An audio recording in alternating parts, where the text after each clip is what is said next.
So guys বাংলাদেশে launch হয়ে গেল Oppo f21 Pro। এই ফোনটা বেশ অদ্ভুত টাইপের একটি ফোন বলা যায়, কারণ এখানে বেশ কিছু নিউ ফিচার রয়েছে যা আমরা এরকম একটা বাজেট পয়েন্টে দেখতে পাই না। বাট এই ফোনের ভালো দিকের সাথে সাথে বেশ কিছু খারাপ দিকও রয়েছে, যেটা আমরা ভিডিওতে আলোচনা করব। এই ফোনের সব থেকে হাইলাইটেড বিষয় হচ্ছে যে এই ফোনের ট্রিপল ক্যামেরা সেটআপের মধ্যে একটি সেন্সর রয়েছে, যেটা হচ্ছে মাইক্রোস্কোপ সেন্সর।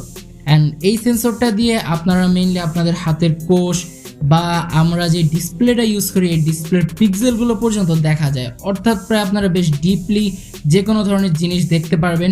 আপনারা একটি সুতো পর্যন্ত এই লেন্স দিয়ে ক্যামেরার মাধ্যমে দেখতে পারবেন। অ্যান্ড আরেকটি ফিচার হচ্ছে এই মাইক্রোস্কোপ লেন্স দিয়ে আপনারা চাইলে ভিডিও করতে পারবেন। অ্যান্ড আরেকটি বিষয় হচ্ছে এটার যে অরেঞ্জ কালার রয়েছে এটার পেছনে কিন্তু লেদার ফিনিশ রয়েছে। অ্যান্ড এর পেছনে যে মাইক্রোস্কোপ সেন্সরটা রয়েছে এটাতে কিন্তু একটা লাইট জ্বলে, যেটা দেখতে বেশ কুল লাগে। অ্যান্ড এই সব কিছু নিয়ে আমরা ইন ডিটেলস ভিডিওতে আলোচনা করবো। তো চলুন দেরি না করে ভিডিওটি শুরু করা যাক। পুরো ভিডিও জুড়ে মাইন থাকছে আপনাদের সাথে। আপনারা দেখছেন টিকটক উইথ মাইন। ভিডিও শুরু হওয়ার আগে যারা এখন আমাদের চ্যানেলটি সাবস্ক্রাইব করেনি তারা এখনই সাবস্ক্রাইব করে পাশে থাকা বেল আইকনটি প্রেস করে দিন। ফার্স্টেই বলে নিই, এই ফোনটা বাংলাদেশে অফিসিয়ালি লঞ্চ হয়েছে 27,990 টাকা, অলমোস্ট 28,000 টাকা। তো চলুন ডিজাইন থেকে শুরু করা যাক। ফার্স্টেই বলেছি একেবারে অসাম লুকে লঞ্চ হয়েছে Oppo f21 Pro। যার মেইন কারণ হচ্ছে রেয়ার প্যানেলটা, কারণ রেয়ারের লেদার ফিনিশ রয়েছে। সো হাতের দাগ কিংবা আঙ্গুলের ছাপ পড়ার সম্ভাবনাটা বেশ কম থাকবে। আপনারা চাইলে ময়লা পড়লে ধুয়েও নিতে পারেন। অ্যান্ড এর কালার কম্বিনেশন প্লাস হচ্ছে ক্যামেরা মডিউলটা একেবারেই জোস বলা যায়। এই ফোনের রাইট সাইডে থাকছে এর পাওয়ার বাটন, উপরে আসলে পেয়ে যাবেন secondary noise cancellation mic. Left সাইডে থাকছে সিম কার্ড স্লট এবং ভলিউম কিউ রকার। নিচে আসলে থাকছে 3.5mm headphone jack, USB Type-C charging port, primary noise cancellation mic এবং স্পিকার রিল। এরকম একটা বাজেট সেগমেন্টেও যে তারা 3.5mm হেডফোন জ্যাকটা রেখেছে, সো তার জন্য অবশ্যই থ্যাঙ্কস টু Oppo। অ্যান্ড এটাতে কিন্তু আপনারা SD কার্ডও ইউজ করতে পারবেন। সো এই বিষয়টা আমার কাছে ভালো লেগেছে। এই ফোনটা স্লিমনেস নিয়ে যেহেতু কথা বললাম, এই ফোনটার থিকনেস হচ্ছে 7.5mm, যেটা এই ফোনটাকে একটা প্রিমিয়ামনেস দেয়। মেনলি আপনারা যখন ফোনটা ইউজ করবেন সেই ক্ষেত্রে হয়তো বেশ ভালো একটা ফিলিংস পাবেন। বেশ লাইট ওয়েটের একটি ফোন। এর ওয়েট হচ্ছে 175 গ্রাম। সো বলা যেতেই পারে যে লুকসের দিক থেকে প্লাস হচ্ছে বিল্ড কোয়ালিটির দিক থেকে Oppo একেবারেই ফাটিয়ে দিয়েছে।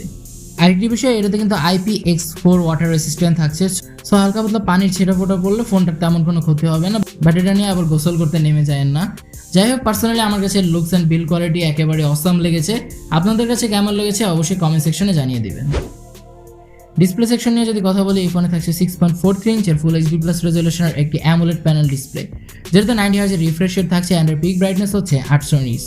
অ্যান্ড এর পিপিআই ডেন্সিটি হচ্ছে 409। ডিসপ্লে প্রোডাকশন হিসেবে থাকছে কর্নিয়া গরিলা গ্লাস 5। সো বলতে গেলে এখানে আপনারা বেশ জোস একটা ডিসপ্লে পেয়ে যাবেন। মেইনলি কালার কন্ট্রাস্ট কিংবা শার্পনেসের তেমন কোনো ঘাটতি আমি লক্ষ্যই করিনি। মেইনলি বলতে গেলে এরকম একটা বাজেট বিবেচনায় বেশ ভালো একটা ডিসপ্লে Oppo আমাদের প্রোভাইড করেছে। আপনারা যারা মাল্টিমিডিয়া কনজাংশন করেন প্রায় সব কাজ বেশ স্মুথলি করতে পারবেন। বাট অনেকের হয়তো ধারণা আমার মতো যে 20,000 টাকা বাজেটও এখন 120 হার্জ রিফ্রেশ রেট পাওয়া যায়। সো এখানে 90 হার্জ না দিয়ে যদি 120 হার্জ দিত সেক্ষেত্রে হয়তো আরও ভালো হতো। পারফরমেন্স নিয়ে যদি কথা বলি, যেটা এই ফোনের সব থেকে খারাপ দিক বলতে গেলে, এই ফোনের যদি কোনো খারাপ দিক নিয়ে কথা বলা যায় সেটা হচ্ছে এর পারফরমেন্স। গজব বেইজ্জতি है। ভালো বিষয়, এই ফোনে থাকছে Android 12, যার ব্যাকএন্ডে থাকছে ColorOS 12.1। Oh my god! Wow! Chipset হিসেবে এই ফোনে থাকছে Qualcomm Snapdragon 680, যা একটি 6nm বেসড অক্টা-কোর প্রসেসর, যার ক্লক স্পিড হচ্ছে 2.4 GHz। অ্যান্ড এর জিপি হিসেবে থাকছে Adreno 610। সো আমার মতো আপনাদের একই ধারণা যে 16-17 হাজার টাকা বাজেটে আমরা যে সকল চিপসেট পেয়ে থাকি, সেই সেম চিপসেট একটা 28,000 টাকার ফোনে কেন? এই প্রশ্নের উত্তর মেইনলি আমার কাছেও নিয়ে Oppo অল টাইমে আমরা দেখি যে তাদের পারফরমেন্স সেকশনে বেশ ল্যাকেন্সি করে। এবারে হয়তো তার ব্যতিক্রম নয়। মেইনলি আমার কাছে এই বিষয়টা প্রচুর খারাপ লেগেছে। অবশ্যই এখানে পাওয়ারফুল কোনো চিপসেট দেওয়া উচিত ছিল, যেহেতু একটি 28,000 টাকা দামের ফোন। সেক্ষেত্রে আমার কাছে এর চিপসেটটা একেবারেই খারাপ লেগেছে। অ্যান্ড স্ন্যাপড্রাগন 680 এই চিপসেট নিয়ে অলরেডি আমাদের চ্যানেলে ভিডিও রয়েছে, যেটা হচ্ছে Redmi Note 11 ফোনটা। আপনারা চাইলে এই ভিডিও শেষে সেই ভিডিওটাও দেখে আসতে পারেন। সো তাও যদি বলি, এই ফোন দিয়ে আপনারা ডে টু ডে বেশ ভালো একটা এক্সপিরিয়েন্সই পেয়ে যাবেন। ডেইলি লাইফে আপনারা যে সকল অ্যাপ ইউজ করেন সেগুলো বেশ ভালোই রান করবে। বাট যারা হেভি গেমিং করেন কিংবা একটু ভালো ধরনের গেমিংও করেন, তাদের জন্য হয়তো অনেকটা প্রবলেম ফেস করতে হবে। PUBG, free fire, call of duty এই টাইপের গেমগুলো হালকা হালকা ল্যাকেন্সি দেয়। বাট সৌভাগ্যজনক এই ফোনে কোনো প্রকার হিটিং ইস্যু নেই। এই ফোনের একটিমাত্র ভ্যারিয়েন্ট বাংলাদেশে লঞ্চ হচ্ছে, সেটা হচ্ছে 8GB RAM 128GB ROM। Plus storage type হিসেবে থাকছে UFS 2.2। ক্যামেরা সেকশনে যদি কথা বলি, এই ফোনে থাকছে ট্রিপল ক্যামেরা সেটআপ, যার মেইন ক্যামেরা হিসেবে থাকছে 64 মেগাপিক্সেলের একটি মেইন শুটার, 2 মেগাপিক্সেলের একটি মাইক্রোস্কোপ সেন্সর এবং 2 মেগাপিক্সেলের একটি ডেপথ সেন্সর। অবশ্যই এই বাজেটে আমরা 2 মেগাপিক্সেলের সেন্সরগুলো আশা করি না, বাট এখানে অপ্পো কেন দিয়েছে এর কোনো উত্তর এবারও আমার কাছে নেই। সো ফার্স্টে যদি আমরা এর মেইন ক্যামেরা নিয়ে কথা বলি, এর মেইন ক্যামেরা পারফরমেন্সটা আপনারা বেশ ভালো পাবেন। মেইনলি ডেইলি লাইটে কিংবা নাইটেও বেশ ভালো একটা পারফরমেন্স দিয়ে আমাদের দিতে পেরেছে। আর আমরা প্রায় সবাই জানি যে অপ্পোর ফোনগুলোর ক্যামেরা বেশ ভালো হয়। কথায় আসা যাক এর মাইক্রোস্কোপ সেন্সরটা নিয়ে। এর মাইক্রোস্কোপ সেন্সরটা বেশ জোস একটা সেন্সর। আমার মনে হয় না যে এরকম একটা বাজেট পয়েন্টে অন্য কোনো ব্র্যান্ড আমাদেরকে এরকম একটা সেন্সর অফার করছে, কমপক্ষে অফিসিয়ালি। আনঅফিসিয়ালি হয়তো পাওয়া যেতে পারে।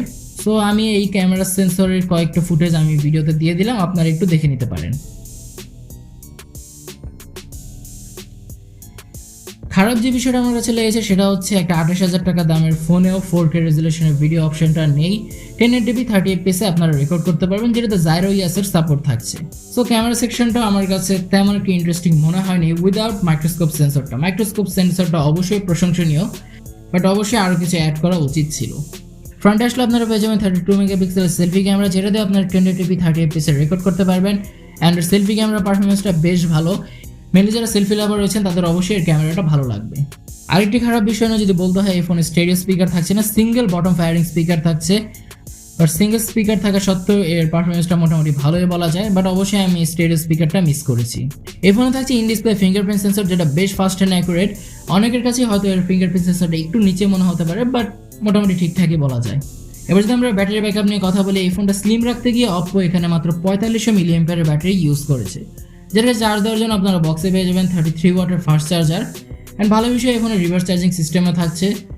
অ্যান্ড বলতে গেলে আমার কাছে চার্জিং ব্যাকআপটা তেমন একটা খারাপ লাগেনি, যেহেতু 6 ন্যানোমিটারের একটি চিপসেট ইউজ করা হয়েছে, সেক্ষেত্রে বলা যেতে পারে বেশ ভালো একটা ব্যাটারি ব্যাকআপ আপনারা পেয়ে যাবেন। হ্যাঁ, 33 ওয়াটের ফাস্ট চার্জার দিয়ে আপনারা 1 ঘন্টার কম সময়ের মধ্যে ফোনটা ফুললি চার্জ করতে পারবেন। সো ভিউয়ার্স, এই ছিল ফোনটার ফুল স্পেসিফিকেশন। তো এবার যদি এই ফোনটার ওভারঅল পারফরমেন্স নিয়ে আমি কথা বলি, সেক্ষেত্রে বলতে হয় এই ফোনটা 28,000 টাকার মধ্যে আমার কাছে বেশ একটা ভালো লাগে নাই।